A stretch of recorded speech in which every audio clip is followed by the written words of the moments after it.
Thanks for listening to the Swearing In podcast, where you'll hear the origin stories of those who chose to serve. So ground your gear, take a seat, and listen up. The Swearing In podcast starts right now.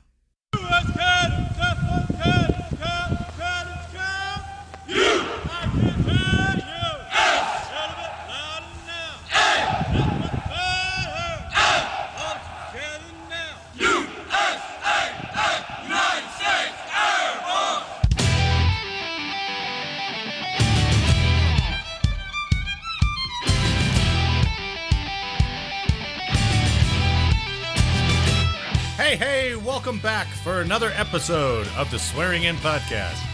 I am your host, Marty Smith.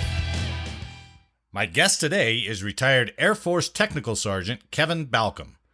Kevin graduated from Mona Shores High School in Michigan in 1997. He swore in at the MEPS station in Lansing, Michigan, and went to basic training in June 1998. His AFSCN was 1 Charlie 6 Space Systems Operations. After basic, he attended technical school at Vandenberg Air Force Base, California, and his first assignment was to the 11th Space Warning Squadron at Peterson Air Force Base, Colorado. When that unit shut down in 2002, Kevin was assigned to the 2nd Space Warning Squadron at Buckley Air Force Base, Colorado. Later, he served in assignments to Boulder, Colorado, and Vandenberg Air Force Base, California. He retired in 2018.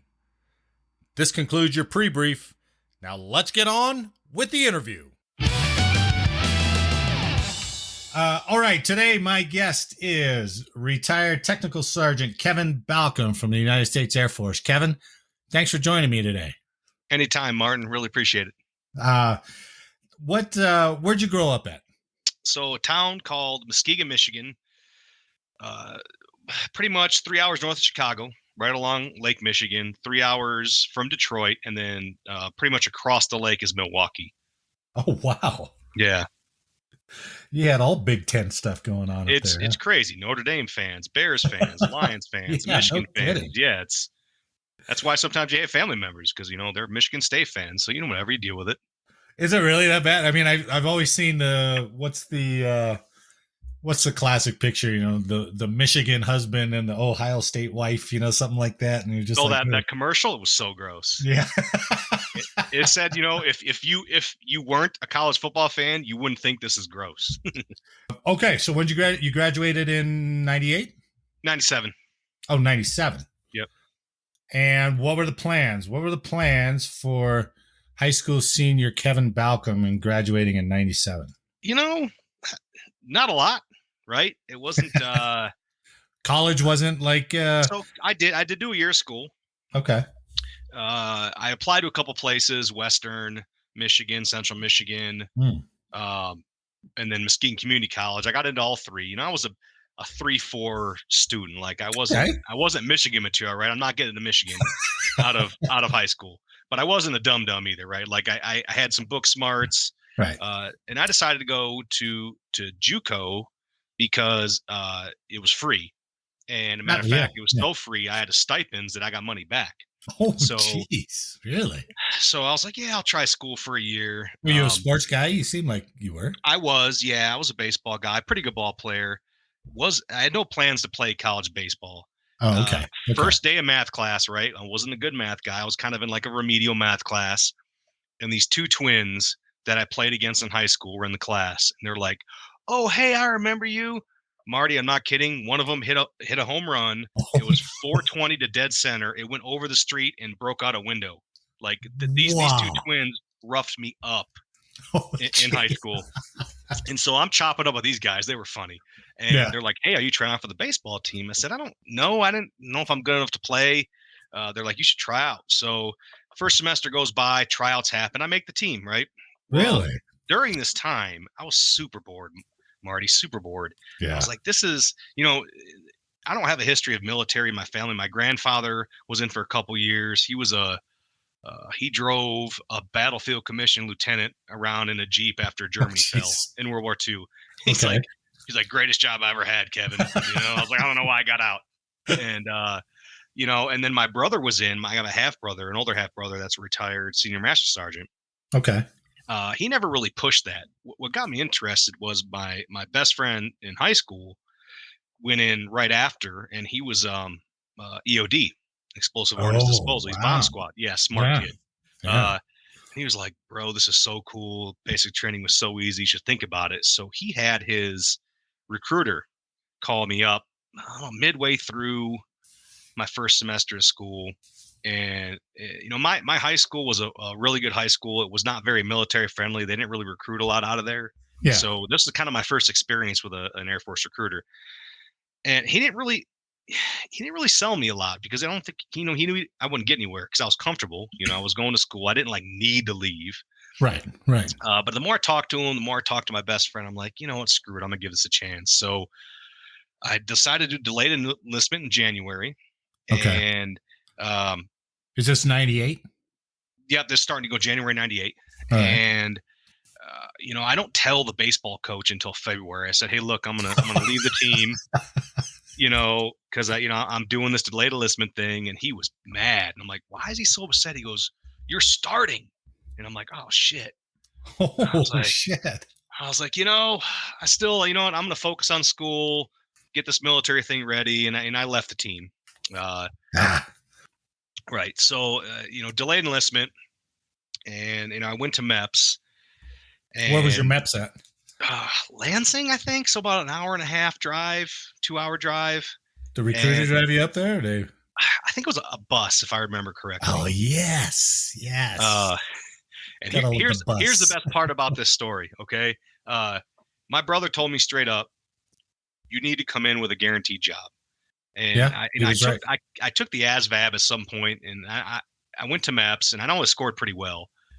And this is how I knew I picked the best branch, because we got there at 6:30, man. Marines were already there, right? Navy came in a little later, and then here's the Air Force guys rolling in about 8:30, 9 o'clock, because it was snowing out a little bit. I'm like, oh yeah, pick the right one here, Was there ever, even though once that recruiter, did he say anything specific to you? Or did you just, once he talked to you, then you kind of mold it, and then you kind of like, hey, this may be a way to go? Or did he say something that kind of triggered you? The recruiter just talked to me, like kind of kept it real. And, between him talking and my brother giving me advice and my friend giving me advice, it was never pushy. He let the game come to him, so to speak. Because I remember calling him one day, and I'm like, you know what, I'm in, let's do this. He was like, but okay, never a consideration for any of the other services? No, absolutely not. No. Okay. That was something my brother was like, yeah, you should probably think Air Force. And I wasn't like a physical specimen either, Marty. Like, I've never shot a gun at that point in my life, Yeah. At least you were an athlete. It's not like the first time you ever ran or something like Correct. that. Yeah, correct. So get to MEPS, and they sit me down. They're like, hey, you qualify for every job in the Air Force. I'm like, okay, cool. Whoa. Yeah. And they're like, what do you want to do? I'm like, I got to be honest. I don't care what I do. I want to be inside in air conditioning. And he looks at me. I say, man, I've spent the last 2 summers working at Menards, in the lumber yard, which is like a Lowe's, Home Depot, great company. And I said, I don't want to work outdoors. And they're like, well, we kind of want you to be avionics. And I was like, that sounds like flight line. and yeah. And they're like, we really want you. They kind of pushed. And I said, listen, man, like, I don't need this. I can go back to school right now. Like I said, find me something indoors. Oh, you're bartering. Absolutely. I love that. Yeah, I had some leverage, like I said. Yeah. And some confidence there, maybe some false bravado. Didn't really know I didn't know what he's going to say. I just said, this is what, I want to be indoors. And he goes to like the old school computers. He's like, how about space? And I'm like, I look at the description. I'm like, is that indoors? He's like, yup. I'm like, all right, I'll do it. So, nice. I shipped out June 3rd of 98 to basic training. Great time. Did you swear in at the MEPS? Yes, sure did. Okay. Yep. And, boarded a plane for the first time. Texas is absolutely lovely in June. Never forget that. And I kind of downplay that. I'm like, I'm from Michigan. It's humid in the summer. Get off that bus in the morning. I'm like, bro, like, that's what different. Is this? Yeah, that's different. So that, they put us in a strip mall for some reason, I remember. And then they bust us to our dormitories or whatever. Okay. And I always remember this because we get off the bus and I'm exhausted, man. You know, they do that 3:30, 4:30, whatever. Right. And the dude next to me is puking up fish from like the airplane ride. I remember telling him, really? "Told you, bro, you shouldn't have got the fish." It was so gross, man. It's so airplane. Yeah, like I'm just like, and I'd always remember that, like, dude just hacking up fish. So I got fish puke next to me, tired, you know, waiting for these guys to come in, and they do typical yelling, screaming, whatever. But right. You know, basic training was really uneventful for me. You know, you get used to waking up early, you march, you get yelled at. I actually got fatter during basic training. I've heard that some people do that. Yeah. I just, you know, I eat fast. So when they tell you got 3 minutes to eat, bro, I pounded 4 pancakes and I could do 2 double cheeseburgers. Like, it was really dumb. Like, I didn't really understand fitness all that well. Well, nobody did, especially that age. And they're just force feeding you carbs, you know what I mean? So easy to do. Yeah. So I kind of get through that, you know, and I'd say top 2 ass tunes in my life happened towards the end of basic training. Nice. So we're weighing in, and I knew I was heavy, and so Sergeant Mills was his name, 6'6", like 260-pound dude. And he liked us up to that point because he was going through a divorce, and we were very like a self-sufficient flight. So he could leave at 4:30, and he was like, "You guys are on your own." And he would wake. I mean, he'd come in the morning smelling like booze. I'm like, "This dude even sleep? Probably not, but whatever." And I'm on the scale, and he says a weight, and my weight just keeps going up, and I'm trying to have some integrity. You know, they can preach that. Yeah. And I'm like, "Hey, you know, sir, Airman Balcom report's ordered. The scale's going up." And oh boy, was that the wrong thing to say. They didn't cuss on the outside, but man, we were inside. It's like, "You fucking idiot." I fucking tell you the way you get off the fucking scale. And I'll never remember Sergeant Tawney, the other TI, is like dying laughing, right? Like laughing the whole time. Like he's laughing so hard I can feel like some of his like spit kind of coming at my face because he was like, so I go right behind him and he's still laughing and I'm just shaking my head. And he goes, "You regret that?" I'm like, "Yes, sir." Like that was really dumb. You know, it's fun. It's fun to look back at those times now. Right. But at the time you're like, "Oh, Jesus, this guy's really in my ass right now." So yeah, it was. Yeah. So that was about the only eventful thing that happened. That, and I remember a dude breaking his leg behind me during the obstacle course, and that sounded like a shotgun going off. Oh, that was pretty gross. Yeah. He, you know, we were walking on these 2 like logs, and he had fallen, and they were elevated, and his ankle caught, and he slammed backwards, and he broke his femur. You could hear it. It was like, oh my God. So me and my buddy like get off and lift him up, right? Because he's obviously in pain. And I wonder whatever happened to him. I know he was in med hold for a while, but anyway, those are about the 2 biggest things that happened. Okay. So now you're off to Vandenberg, California for your tech school, right? Yep. And again, this is second time you've flown, right? Yep. Yeah. Second time. And no one was there to greet us at the LA airport, right? That's a madhouse. The plane. They don't tell us where to go. Meet Senator Bob Dole on the elevator. That was pretty cool. Oh, you did? Oh yeah. Yeah. There's 3 of us, and he talks to us, and he's like, "Hey, good luck, whatever." Had his Secret Service guys there, and wow. We're kind of we have a phone number, right? And that's back in the day with payphones, right? So we call this number, no one's there. So like, I don't know what we're gonna do. We're just gonna walk around. They finally meet us, and then we take this small prop plane up to Santa Maria, and then bus from Santa Maria to Lompoc, where, you know, get in the dorms, whatever. Yeah. Do you remember Turkington? Tom Turkington? I do. So he was my tech school instructor. Oh, he was? Yeah. Okay. So we start class right away. So I'm, 6.5 weeks removed from being a civilian. And I start a 5 or 6 week course with Tom. Graduate. I have no follow-on training at all at Vandenberg. It's all at alert. So 12 weeks from being a civilian, I am now in my own dormitory out at, Peterson Air Force Base, Colorado. Okay. Let's because some of those guys don't know. Mm-hmm. Some of the people listening don't know. So your first assignment was with Alert, right? The 11th Space Warning Squadron. Yep. And what was their mission? Alert was attack and launch, early reporting to theater. It was a response to the Gulf War. We had satellites that could detect the threats that were in Iraq, but we didn't have the ground stations to properly, vet and disseminate these messages. So anyone in the military knows acquisitions take a long time. Well, in 2 years, they developed Alert, which is kind of unheard of in an acquisition process. So they developed Alert, and that was the response to the Gulf War and our failings for theater missile warning. So smaller type, not the big missiles, right? The small missiles, the theater type missiles, right? The Scud B. So that was my first assignment, and wow.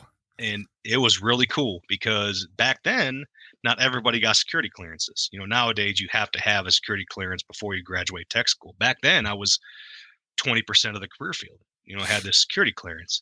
And so, I took a little bit, that took a few months. And we're talking about top secret clearance. Top secret. Yep. Correct. Yeah. When did you get told you were going to Alert? Like before basic ended? No, like a week before I graduated. Okay. Tech school. So that's kind of when I knew. That's right. Tech school. Jesus. Yep. Yeah. So they didn't even have a course for you then, right? They were just teaching you fundamentals. Right. They shut down the Alert course. They used to teach a version of it at the tech school because they thought Alert was shutting down. Do you remember, SIBR's online in 99, how that worked? Yeah, right. It's only 2 years. 2 years. Yeah. So they were hurting for Manning, right? So there was 4 of us that came. And they were pumped to have us, Marty. I'm not saying rock stars, but I thought we got treated a lot better than probably airmen should have been because they needed bodies so bad. Nice. Right? And we're all very competent too. All of us passed the training, pretty easily. They had some good instructors there as well.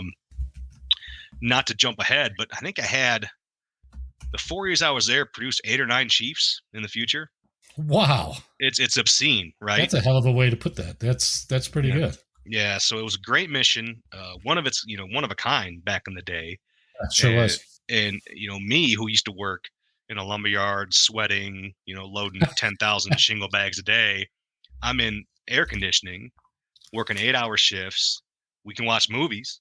I was like, did they give you the flight suit? Were you in the flight suit? Oh yeah, absolutely. The blue flight suits, mind you, the old school. Yeah, those are flame retardant ones. Oh yeah, absolutely. Non-breathable, Yeah, uncomfortable, but it's still a great uniform. Great. It was. I met a lot of great people. Still in touch. We have a Facebook page. It's like 11 Swiss Alert alumni that we still. Oh no way. Yeah, a couple of the guys that were there when I was there, their kids are playing D1 college basketball right now. Oh wow. Yeah. So is that Facebook group pissed that they reflagged the 11 Swiss up there at Buckley? No, I don't think so. Okay. We do talk about the OG 11 Swiss. Oh, okay. People kind of look at you and you're like, yeah, OG, man. You don't even know. Yeah. but they don't care either. Fun fact, I felt like I had a hand in that being renamed 11 Swiss, by the way. What, up at Buckley? Oh, yeah. How'd you do that? So after, let's go back. After, Alert shut down in 2002. And I was one of the lower ranking people there still. I just put on senior airman. They're like, I had one choice, going to Buckley. And I'm like, sweet, because I want to hang out in Denver. I was like early 20s, like Denver's bar scene, club scene, substantially better than Colorado Springs. Sure. And I actually left. They wouldn't give me an accommodation medal because I wasn't a staff sergeant, politics. Oh, so Brad Shirley finagled a way to give me 3 achievement medals. So I left there with 3 achievement medals, which is pretty cool. Yeah, yeah. Went up to Denver. Super happy to be there. I was in a house with a couple of my buddies, and I did well there. We had experience, right? We were theater operaters, and you had more. I remember you guys were more experienced than the SIBR's trained guys, because you had because the SIBR's system was almost too dumbed down, and you guys did more analytical stuff on your detection than the SIBR's guys did. So that made you better operators. And we were 3 or 4 software versions ahead of where you guys were at because we didn't have to deal with accreditation. Yeah. Like SIBR's had. Right. So, yeah. So that was kind of a shock. Like, what do you mean it takes 6 months to turn around software? It's not 48 hours? Okay, whatever. Let's go. Yeah, welcome to the Air Force acquisition system. Yeah, right? yeah, exactly. So, So you're reassigned up to the 2nd Space Warning Squadron. Yep. Up at Buckley. So. Yep. And then you got trained up pretty quick. I was new to the strategic side, right? Yeah. I think the biggest comment during our training was slow down. You need to slow down. That's right. Like, what are you talking about, man? You got 3 minutes. yeah. Slow down. I was like, okay. We all graduated that, pretty well, pretty easily. And I got stuck with mission, and I was cool with that. And I did a lot of theater warning because back then, people were afraid of theater warning. They're like, it's too fast. I want to take my time. It's like, it's all the same, man. Like, sure. People didn't practice enough, right? So I was always a really good operator. Like, not to boast, like I was a really good warning operator because I practice. I'm not obsessing over it, but I would spend a couple hours of rotation. 6 and 4, amazing schedule. Right. For those that don't know, it's 2-day shifts, 7 to 3, 2 swing shifts, 3 to 11. And 2 mid shifts, 11 to 7. Then you get like 4 days off. Like, greatest schedule ever. It was the greatest schedule ever. Yeah, and I will die on that hill. Like, everyone's like, Panama. Like, no, man. Like, 12 suck. No. No, sir. So, I'm with you. Yep. So, I spent about a year or so on Echo Crew with Major Dean Zezius and Jeremy Conley, and I became a trainer pretty quick. And then calling to day staff happened. So I was a trainer for a while. And then we were going to stand up the 460th Space Wing. Yeah. And so I moved over to evaluations, and then we stood up the 460th OGV, and that was pretty cool. Not cool moving safes from our really all the way up. Oh my, yeah, no, thank you. You had to move them upstairs, right? Oh yeah, that was probably the worst additional duty in quotation I've ever had. That sucked. Do not recommend that ever again. Yeah, that sucked. I remember my most distinctive memory of you was being in eval. Mm-hmm. So I don't know how long you stayed in training, but I remember you mostly from eval. About 6 months to a year with Doug Ronning and Trent Williams and Trent Hines, who's still around, and yes, he is. Scott Zwick and Gary Benton wanted me over in the eval shop, and I'm like, I will jump to evals right now. And I worked with Jake Wall, and remember Conrad Dawes and Raul Flores, and yes, I do. Let me tell you something about Jake Wall. So I heard Jake Wall on your podcast, right? Did you listen to his story? Oh yeah, he's hilarious. Yeah, but that guy, if he didn't have any work to do, Marty, you were not getting any work done because he would just poke and prod you to go do something. Oh man, he'd not fuck with you all the time. Oh, all the time. Like I wrote scripts and I did a lot of evaluations. He was more procedures, and I'd be sitting there. He'd be like poking me with the stick, like, "Hey, teapot. Hey, like Jake, what do you want?" He's like, I don't know. I'm like, all right, Jake, let's go do something. What do you want to do? Like, I'm not getting any work done. Like, we'll figure this out. But I learned a lot. When you're in evaluations, you're judging how your friends do their job. But you also need to know the procedures inside and out. Correct. Yeah. In order to judge how they're doing. So right. And I remember giving my best friend a critical error in an eval. Oh. Juan Lopez, right? Yeah. The Juan Lopez. And he didn't have any hard feelings. I explained to him what happened. He goes, oh, yeah, that's right. So you reevaluate them and they go on. Most weren't like that. Most would like to question your integrity. And I'm like, I don't want to fail you. That's more work on my part, man. It's just, I saw what you did and you failed. But overall, I left there in 2006 kicking and screaming. You did? Greg Hazley loved him to death. He's like, take this job or get out. I'm like, damn it. I don't want to get out yet. I'm having too much fun. So I took that job to stand up. At the time, it was a Detachment 1, but became the new 11 Swiss. And I love Hazley to death. I give him crap all the time about that. But, I love Greg. He was always very kind to me. Was he doing acting first sergeant at that time? He was, yeah. He sure was. So I left there and went, stood up, Det 1, which became 11 Swiss. And, we launched the first 2 highly elliptical orbit. That was at that time. It was down in Schriever, right? Yep. Good old Schriever. So back at Schriever, little longer walk, and so the first year that first year was the easiest year of my military life because we didn't have a mission. Yeah. Oh, So yeah. Yeah. They didn't even have the floor built yet, right? nope, nothing. And so we got this, and we got really good training. I was a mission manager, right? So I was in charge of developing the schedule that could task the satellite. And we got really good Type 1 training from Lockheed Martin, like the best out of any of the other positions. And so they gave us all these procedures, and they were all like 90% done, right? We just like Air Forced them up, and me and JT Moore, great team. JT Moore. We were done in 3 months, Marty. So I spent the next year not doing a whole lot. Yeah. All I'm telling you is one day, this was when the Rockies were in the World Series. I didn't have anything to do. Yeah. I spent an entire day trying to get World Series tickets. And Captain Brett Morris comes around like 3:30. He's like, "What have you done today?" I said, "I've been trying to get World Series tickets." And he's like, "Do you have anything to do?" I said, "I would love for you to give me something to do." Right. And he looked at me for a minute. He's like, "I got nothing." Yeah.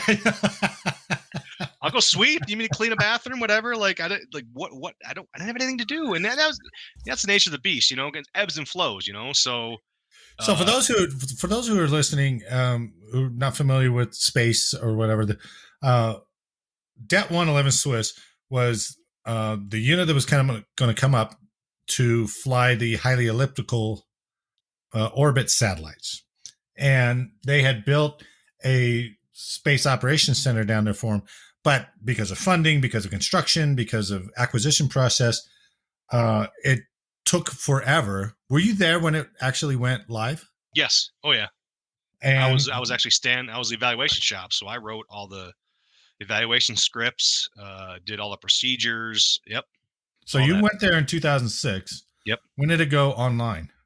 2007-ish, 2000. Yeah. End of 2007, somewhere around there.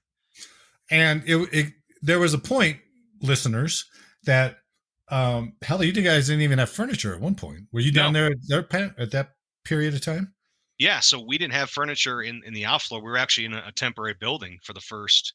Oh, that's right. I forgot about that. Yeah, first year or so. Yeah, that's right. Yep. So they were there standing up that unit, and there's only so much you can do when you don't have the primary equipment to do your mission with. Right. So, I was volunteering for everything. I was running. Oh, you were? Oh, yeah. I was like basically like, hey, we need people to, you know, for this base wide 10K, like I'll go be a whatever. I'll, you know, an usher. I'll go. So you were collecting all those NCO of the month bullets. Yeah, whatever. Like that was never a big motivator for me. I was just like, no, but those are the type of things. It's like, hey, I volunteered here. Did Habitat for Humanity. I did the incline. You know, all that kind of stuff. Oh yeah, because you had the time to go do it. Oh yeah, tons of time. I was in the best shape of my life. I was working out twice a day, before work, during work. They didn't care. I'm like, hey, I'm at the gym. Marcy, when you get back. Yeah, I was in fantastic shape. So all that weight gain in basic is a thing of the past. Oh, yeah, I was 6.5% body fat at that point. Damn. Yeah. Really? Yeah. At 178 pounds, something like that. Yeah. Ooh, that's like a dunk a little bit. Yeah. Like it was just it was crazy. Yeah. Didn't advance the cause of freedom at all, but at least you were improving the body. 100%. 100%. But boy, I tell you, you know, ebbs and flows. So, you know, when those things started live, it was game on, you know. We did not have the manning. So we worked a lot of 12-hour shifts. I worked an obscene amount of 12-hour shifts there. So like I said, that first year was great. Next couple of years, we're like, oh, yeah. There's the payback. Did they get enough manning? I remember because Sibbers was short. So you guys were definitely going to be short. Correct. Right? Yep. We were short the whole time. So were you off 12s by the time you left that unit? No. Okay. Nope. There you go. Yeah. And they probably stayed on it for another year or two. Because I know they were trying desperately for that, I don't know, maybe a decade to try to find Manning, 1 Charlie 6 Manning, right, to man all these space sites, and they never could do it. So right, and it wasn't even they could get bodies, they couldn't get the clearances through in time. So that was again, so they remedy that now, but yeah, back then it was maybe half of us had top secret clearances in the career field, you know, so you had a limited pool. And yeah, they'd PCS us a guy in. They'd bring someone in. It takes 6 to 8 months to get them cleared. Yeah, and they sat and did casual duty for all that time. Yep, it was a waste of manpower. Absolutely. When did you leave Det 1? 2010. To go where? To go to Boulder. Oh, geez, really? But it was not a straight shot. So to give you, and I'll talk, this is getting personal here, but whatever. I'm having fun. Haven't talked in a while, Marty, so I'm fired up. I'm one bourbon down. Let's go. So, all right. That's what we're talking about. Yeah. So, I made E6 before my 10-year point, which back in the day, that was pretty fast. I was like 3 years ahead of the curve. Yeah. Shooting star. Yes. Yeah. Give or take. So I had gotten divorced, right? I was married for like 2 years. Join the club. What's that? Yeah. Join the club. And there's no bitterness towards her, right? Like we just should have never been married. There were a lot of flags, and so we ended it. It was fairly amicable, meaning like we didn't have to drag through court, and all that. And then I started messing up. Like I started getting involved with a girl I should not have, been involved in. Okay. And we got told to knock it off, right? When we got told to knock it off, the old no contact order. They actually wrote that up. Oh yeah. Okay. Deservedly so. Right before the no contact order, I broke my ankle bad, like really bad. Shattered it in 2 places. What were you doing? Playing flag football. Of course. Yeah. That was PT for the day. So we're all out there and it was against a squadron where the squadron commander would actively recruit academy guys because he loved, I'm not kidding. They had 3 academy football players on that team. Really? And we beat them. We beat them 2 years in a row, but whatever. Nice. I digress. But it's a freak play. I jumped in the air to grab a tip ball, and my buddy was running full speed. He fell. His leg whip hit my fibula and smacked it. It broke in midair. So I must have had stress fractures. I just didn't know. Yeah. And then when I landed, it was like completely out. And this is significant because this is kind of what changed the kind of my career. So I was like 30 minutes without circulation in my foot. Yeah. Because when they called 911, they called it from a cell phone, and Ellicott responded before Shrevers did. Jeez. And so I didn't go into shock. Like I was trying to stay calm. I remember Aaron Rath was on me, like, what's your social? What's your name? I'm like, dude, I'm not going to shock. This just really freaking hurts. Was anything bleeding? No. Okay. No. My supervisor runs to his car and runs back, and I hear this click, click, click. I'm like, are you taking pictures? He goes, you'll thank me later. I'm like, I kind of do. To this day, I kind of thank him, like, really? I got some good pictures. Oh yeah. And so the paramedics come and then they rush on the field and they hit me with some fentanyl. Nice. And they cut my, no pain then. They cut my boot off, and I hear them talking. There's like 2 young guys and then this older guy. And then the older guy's like, listen, at this point, security forces is there on the field. And he goes, you have 2 choices. He said, we could set your ankle on the field because it's completely out, or you can wait to go to the hospital, but understand you've been 30 minutes without circulation. You might lose your foot. Yeah. I'm like, set it. Yeah. He turns to security forces. He says, you need to tell everyone to clear the field. They clear the field. Yeah. They roll me over. And they're like, you ready? I'm like, no. But I remember pulling it, and then they twist it back in. It didn't really hurt. So I was dropping some F-bombs because I could hear all my ligaments and tendons going. I'm like, oh, no, it's never going to be the same. Yeah. And it wasn't. I think that was the precursor to all my hip and knee problems. Absolutely. So my medical records show that. They show all that. Yeah. So I end up going to the hospital, whatever, and then they slapped me with a no contact order later. And and so it's a hell of a month for you. Yeah, it was, and definitely a turning point in my career. And so, we didn't stop. We ended up getting caught, and before we got caught, right after I broke my ankle, I submitted a package to go teach our non-commissioned officers academy in Germany. Oh, nice! And I had a strong package. Yeah, and I was the only E6 they let out of the career field that year to go do special duty. Jeez, wow. I got the job. Oh, that's awesome. And then I got in trouble. And I got demoted on a Friday. in my flight suit, which was super weird. I never got chewed out this whole time. It was just like the disappointment in people's faces, you know? Oh, that's the worst. So I remember a Friday on noon, I got demoted and I walked out of the commander's office and I still had my old staff sergeant Velcro rank. Yeah, so I because just it's took, a patch, right? yeah, I took off the patch and I put the new one on and I just went back to work. I'm like, well, that was stupid. Like, because, you know, I had that attitude because the punishment was harsh, right? I know a lot of people that did the same stuff I did that got swept under the rug, but it wasn't unfair, Marty. It was not unfair. It was a very justified punishment. Sure. I was like, that was stupid. So a couple of months went by and I started getting phone calls, right? First one was from a green door assignment. And they called me and they were like, hey, we have this green door job open. I need operators to be a perfect fit. I'm like, you know, I got in trouble, right? And you know, space is small, right? And he goes, yeah, I don't care. I heard you did whatever. Like you bounced back. We're over it. And I'm like, oh, okay. Nice. But I told him, you know, Boulder had contacted me the week before. And so I was very interested in that green door assignment, but you know, my loyalty was to Boulder because they called first. Well, so I called Troy Hess and Joe Schmidt.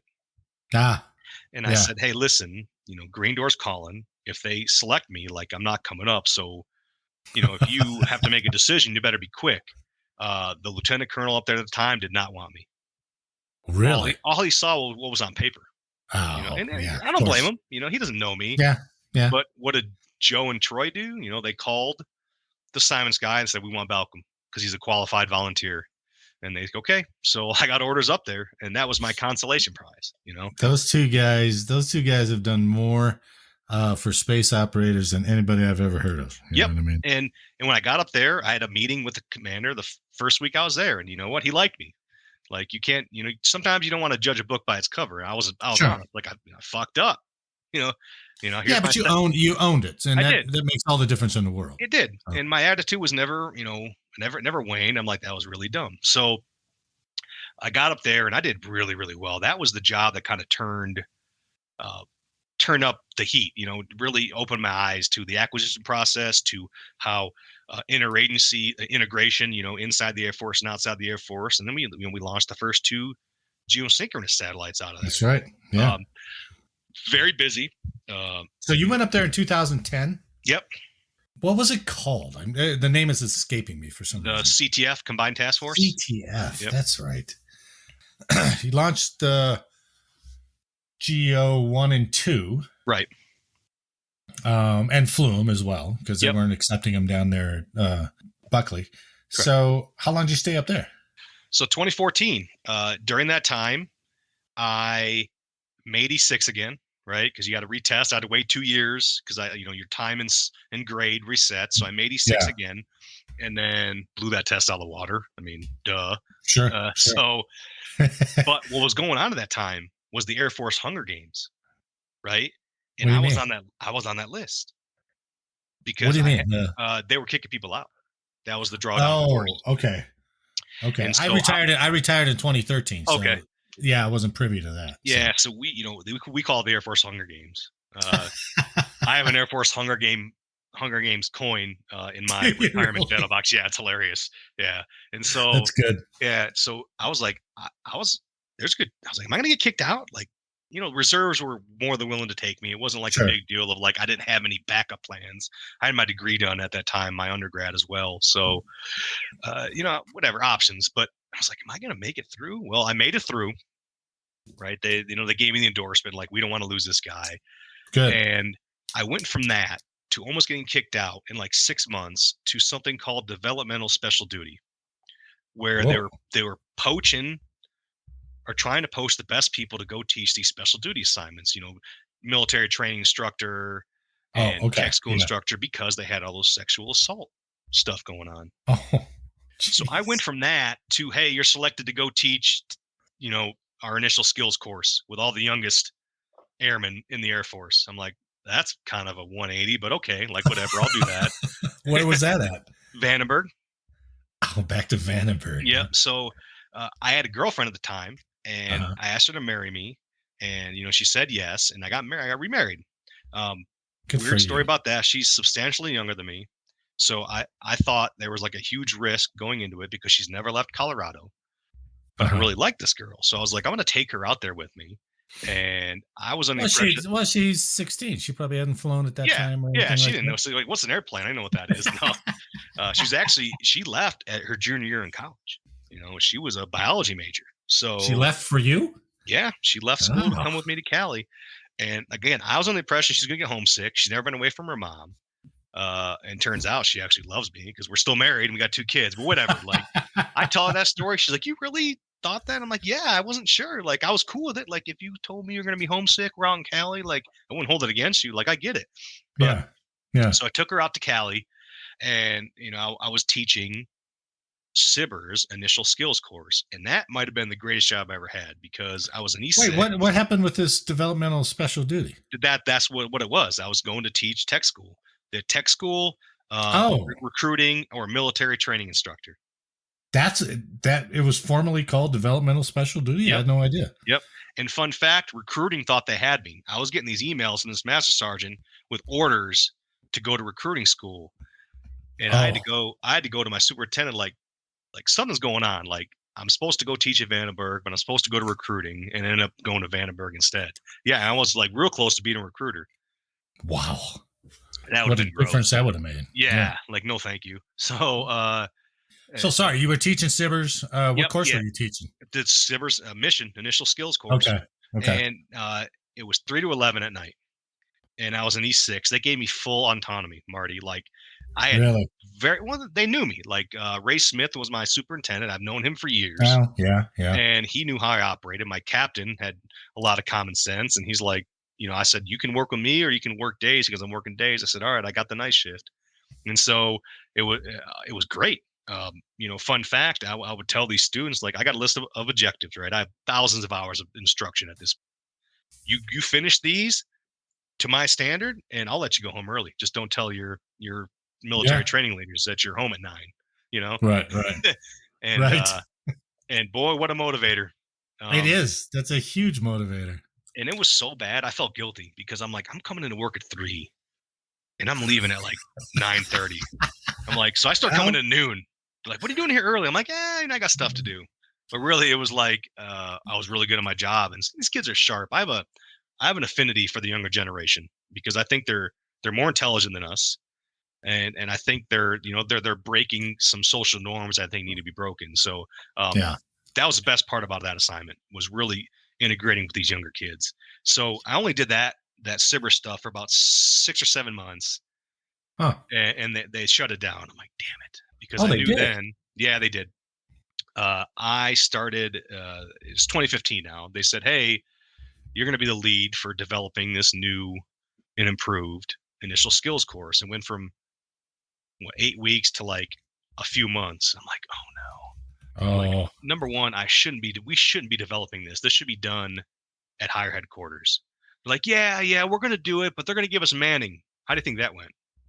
Yeah, it didn't. So guess what I was doing? Everything. Building curriculum after I was teaching, So we had a lot of problems. We got online in 2015. It was far from a finished product. So a lot of late nights, and we got it a lot better. The last 2 years I was there, leadership was absolutely fantastic. Jason McCandless, if you know that name. Colonel McCandless. Yep, he was our DO, and Jason Schramm was our commander. And they were not micromanagers. We had a really, really good NCO corps, and they told us these are what we need to do, and they didn't care how we did it, just need to get it done. And so the last couple of years I felt like a true NCO, right? They only came to them when I had issues. They only came to me when like something was like on fire. That was it. That's almost like the Army. Yeah, it was amazing. I'd work. Me and one other starship supervisor. We had 7 instructors under us. We had 80 students at a time. We were working 5:30 to 4:30, but they weren't hard hours. I was just there making sure classes are good. My instructors weren't dead. My kids weren't fainting. And had a hell of a time. During that time, I finished my master's degree. Wow. Which is, very proud of that. What did you get a master's in? So I got it in program management, but it was from the University of Michigan. and it was through their Rackham School of Engineering and Computer Science. So it was engineering focused. A lot of my classmates were engineering majors. So what was your bachelor's in? International business. Where was that from? Columbia College out of Missouri. Okay. Right. Back then there wasn't a lot of online choices. So no, there wasn't. So I told myself, if I'm getting a master's, I'm going to do it right. And I wanted to graduate from Michigan, and I found one that I could do.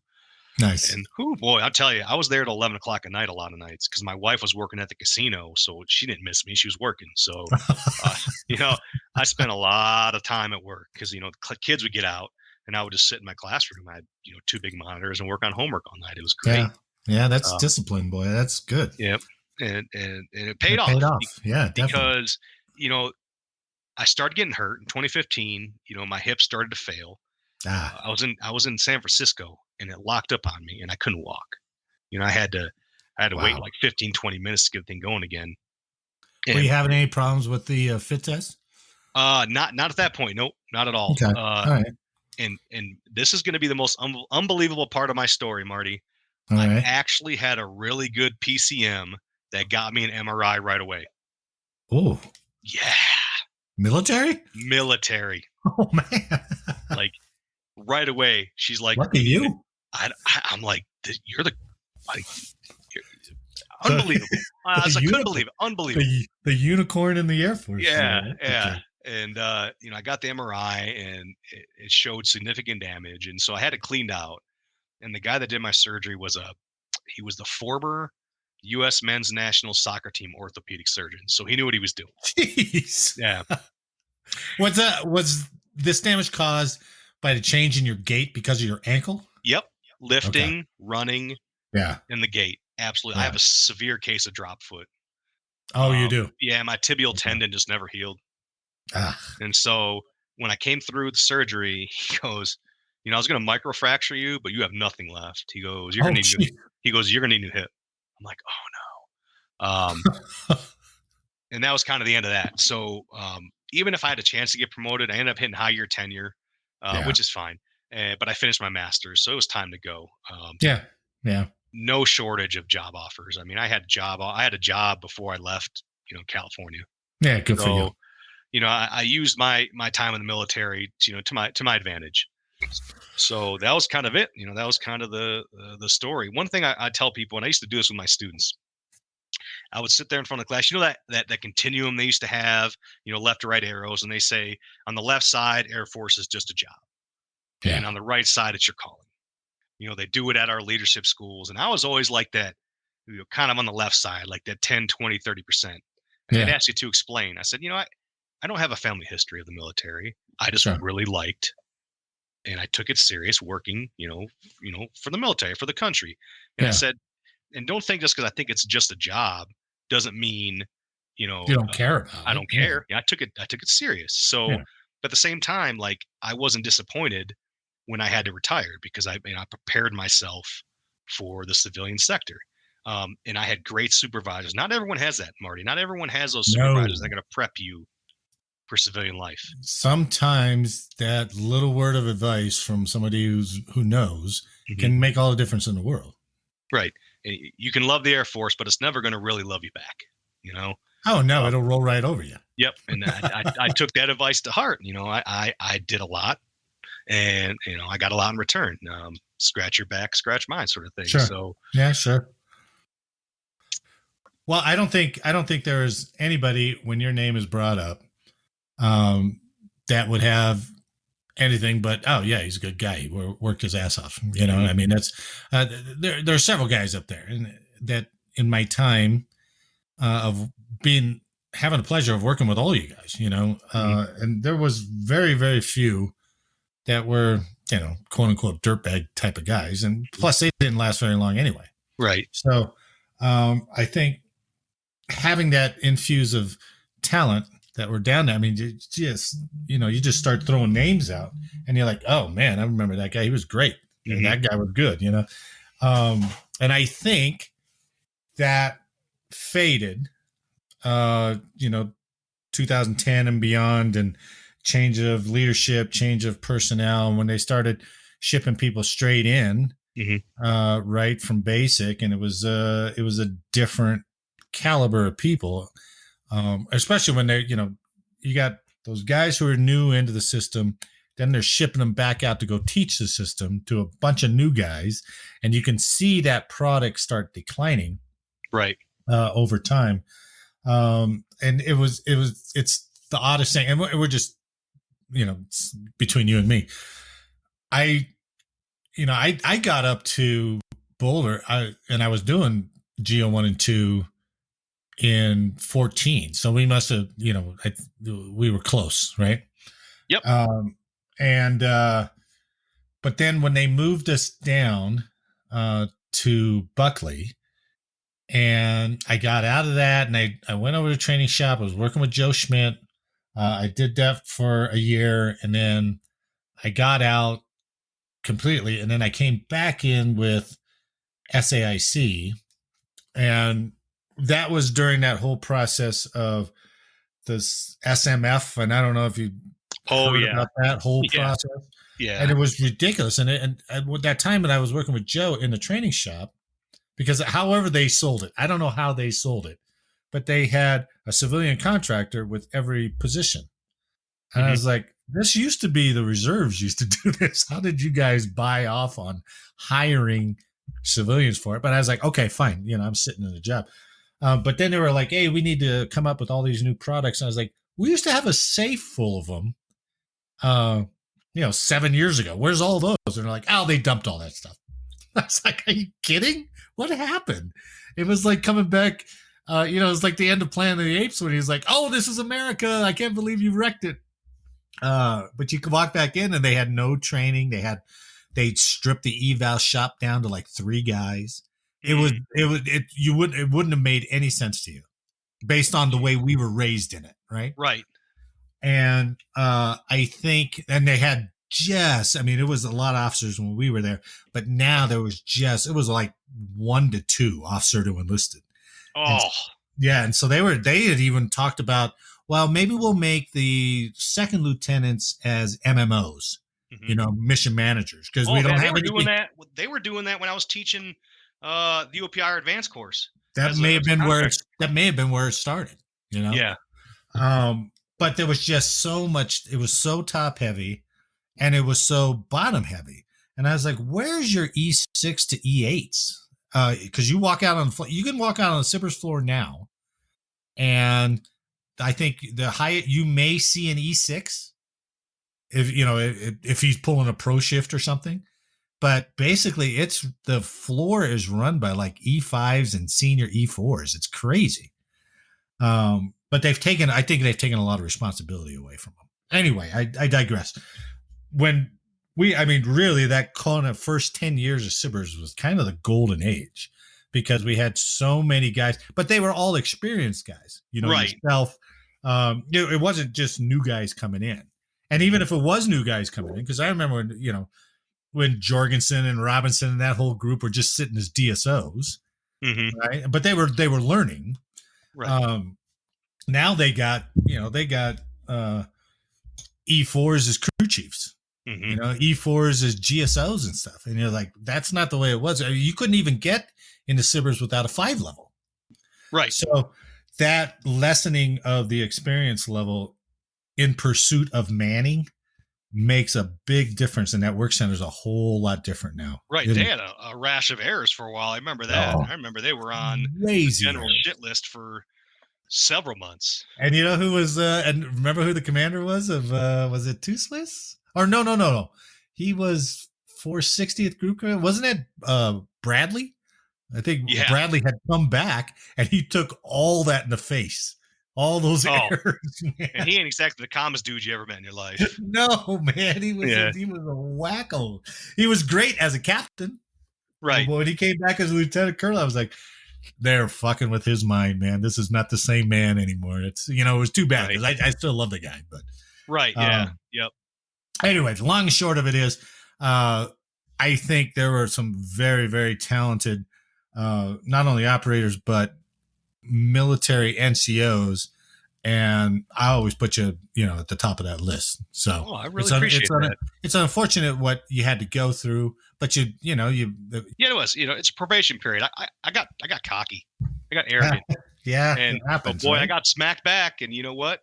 Probably one of the best things that ever happened to me. God, what a peak in a valley. I mean, you were right on the precipice. Imagine if you'd have gone, how much different that would have been. Yeah, it's hard to do that, right? But you were going to go to Germany, right, to teach NCOA, right? So I would have hit E7 there, right? Because I would have, and then the two commandants that were there, the chiefs, were both 1 Charlie 6 chiefs. Oh my God! It was so set. So probably would have hit E8, right? If they liked me, and who knows what would have happened. But at the same time, I wouldn't have got to Boulder to get all that experience, and I wouldn't have met my wife. Yeah. So to me, would I change anything? Minus my broken ankle, absolutely not. Tell me, what do you think your most proud moment is?